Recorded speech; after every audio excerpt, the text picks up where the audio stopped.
And welcome again. मैं Pankaj sir स्वागत करता हूं आप सबका आपके अपने यूट्यूब चैनल नव एकेडमी पर।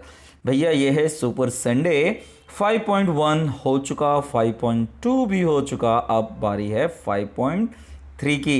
भैया 5.3 में इसमें सारे के सारे क्वाड्रिलैटरल ऑलमोस्ट हो गए हैं कवर ऑफ पैरेललोग्राम।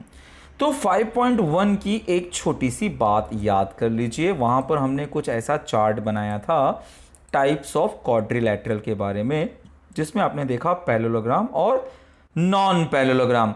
भैया पैरेललोग्राम के 3 टाइप थे, 1, 2 और 3। एक था रेक्टेंगल, एक था रोम्बस और एक था स्क्वायर। नॉन पैरेललोग्राम के बारे में देखें तो यह है ट्रेपेजियम, और एक काइट। ट्रेपेजियम के बारे में देखें तो आइसोसेलेस ट्रेपेजियम। भैया 5.3 में बात की गई है सिर्फ पैरेललोग्राम के 3 टाइप्स के बारे में, रेक्टेंगल, रोम्बस और स्क्वायर के बारे में। 5.4 में जब हम जाएंगे तो देखेंगे ट्रेपेजियम और आइसोसेलेस ट्रेपेजियम के बारे में। तो आइए जल्दी से करते हैं रिकैप कि रेक्टेंगल, रोम्बस और स्क्वायर के बारे में आपको पता क्या है। चलिए हम ना एक कंपैरिजन करेंगे। हम ले लेते हैं 3 ट्रायंगल्स, रेक्टेंगल, रोम्बस और स्क्वायर, और एक एक प्रॉपर्टी पर कंपेयर करते हैं कि क्या सेम है क्या डिफरेंस है। पहला पॉइंट अगर मैं देखूं तो डायगोनल्स जो होते हैं रेक्टेंगल के, दे आर कॉन्ग्रुएंट, लेकिन रोम्बस के बच्चों डायगोनल्स कॉन्ग्रुएंट नहीं होते, स्क्वायर के होते हैं। यानी कि रेक्टेंगल और स्क्वायर दोनों के डायगोनल्स कॉन्ग्रुएंट होते हैं, यह ध्यान रखिएगा, रोम्बस के नहीं होते हैं। रोम्बस में क्या खास बात होती है, रोम्बस के जो डायगोनल्स होते हैं वो परपेंडिकुलर बाइसेक्टर होते हैं, ठीक इसी तरह से स्क्वायर के भी होते हैं। लेकिन रेक्टेंगल के परपेंडिकुलर बाइसेक्टर नहीं होते, वो सिर्फ बाइसेक्टर होते हैं। ध्यान रखना, रोम्बस और स्क्वायर दोनों की खास बात क्या है, दोनों के ऑल साइड्स इक्वल होते हैं। तो जिसके ऑल साइड्स इक्वल होते हैं उसके डायगोनल्स परपेंडिकुलर बाइसेक्टर्स होते हैं, जबकि रेक्टेंगल में दे आर ओनली बाइसेक्टर। तो बाइसेक्टर तो सब हैं, रोम्बस और स्क्वायर में परपेंडिकुलर बाइसेक्टर है, यह आप ध्यान रखिएगा। Diagonals of rhombus bisect the pair of opposite angle. Rhombus में और स्क्वायर में जो डायगोनल्स होते हैं बच्चों, वो ऑपोजिट एंगल्स को बाइसेक्ट करते हैं, स्क्वायर में भी, जबकि रेक्टेंगल में ऐसा नहीं होता। तो ये थे कुछ रोम्बस और स्क्वायर में सेम है, कुछ रेक्टेंगल और स्क्वायर में सेम है। बाकी क्या क्या सेम है आइए शुरू कर लेते हैं।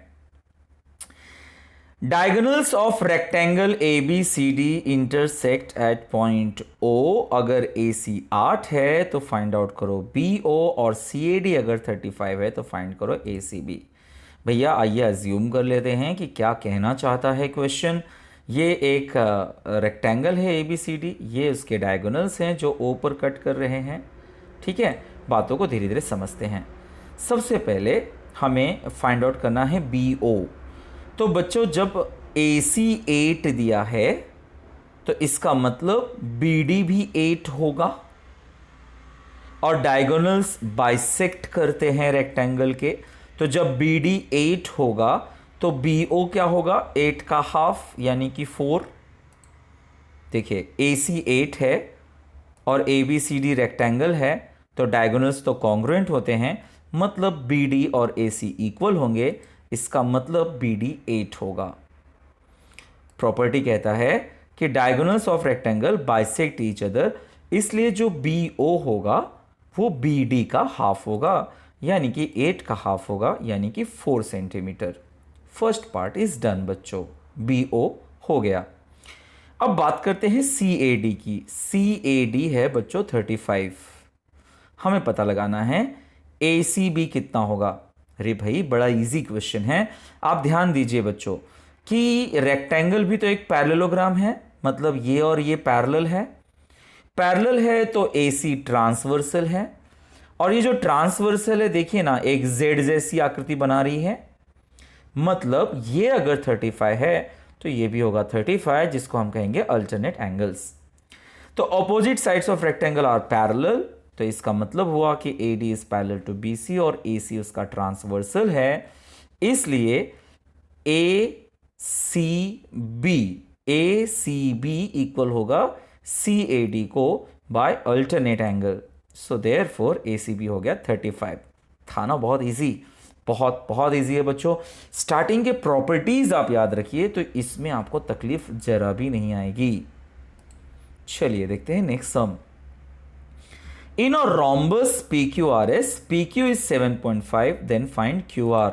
चलिए एक रोम्बस कंसीडर करते हैं। PQ 7.5 है, तो आपको तो पता है कि ये जो रोम्बस होता है उसके ऑल साइड्स इक्वल होते हैं।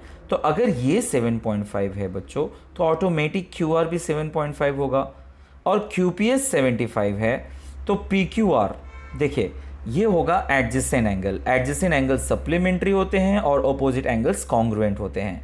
यानी बात करें SRQQ तो वो 75 ही आएगा, और ये मुझे मिलेगा 180 से माइनस करके।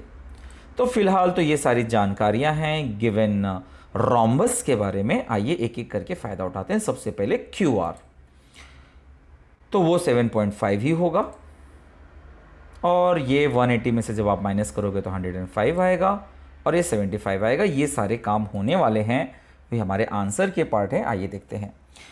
PQRS बच्चों रोम्बस है, इसका मतलब sides of rhombus are congruent, so QR जो है वो PQ के ही इक्वल होगा, यानी कि 7.5 होगा। पहला आंसर आ गया। बात करें एंगल्स की, तो QPS 75 ये दिया हुआ है, और हम जानते हैं कि एडजेसेंट एंगल्स होंगे सप्लीमेंट्री। इसका मतलब QPS प्लस PQR होगा 180, सो QPS हुआ 75, PQR plus 180, so PQR is 180 minus 75, यानी कि 105। तो ये आ गया 105 डिग्री। बात करें SRQ की, तो वो है opposite angles of rhombus are congruent, यानी कि ये 75 है तो वो भी होगा 75। यानी कि रोम्बस की प्रॉपर्टीज अगर आपको पता है तो ये सम में भी कुछ नहीं रखा है। Number 3, diagonals of square. ऐसा दिखता है स्क्वायर जिसके ऑल साइड्स इक्वल होते हैं, इनके डायगोनल्स एक दूसरे को M पर इंटरसेक्ट करते हैं। डन। बताइए IMJ क्या होगा? OMG। आपने क्या सीखा है बच्चों? जो डायगोनल्स होते हैं स्क्वायर के, वो एक दूसरे को परपेंडिकुलर बाइसेक्ट करते हैं। इसका मतलब बच्चों ये 90 होना चाहिए। फिर बात करते हैं JIK।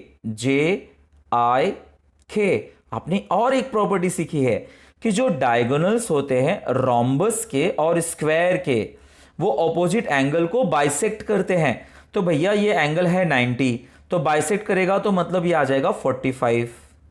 और बात करें LJ के, तो वो भी 45 आ जाएगा, क्योंकि वो भी 90 को बाइसेक्ट करेगा। तो इसमें दो प्रॉपर्टी यूज करने वाले हैं हम लोग डायगोनल से रिलेटेड।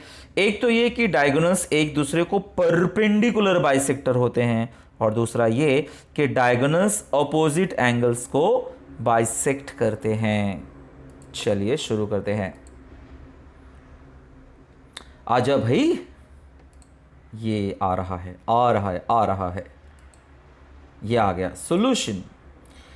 भैया ये है स्क्वायर, कौन? बड़ा वाला हमारा square. Diagonals are perpendicular bisector to each other, इसका मतलब IMJ हुआ 90 डिग्री। अच्छा, हमने ये आंसर्स यहाँ पे बता दिए हैं बच्चों 45 डिग्री, इसलिए वो आने में टाइम लगा। Diagonals of square bisect the opposite angles, इसलिए 90 का हाफ कर लेंगे हम। JIK ये होगा 90 का हाफ यानी कि 45 डिग्री। ठीक इसी तरीके से हम कह सकते हैं कि जो LJK है वो भी आएगा 45 डिग्री। तो ये तो बहुत ज़्यादा इजी क्वेश्चन है बच्चों, अगर आपको प्रॉपर्टीज पता है।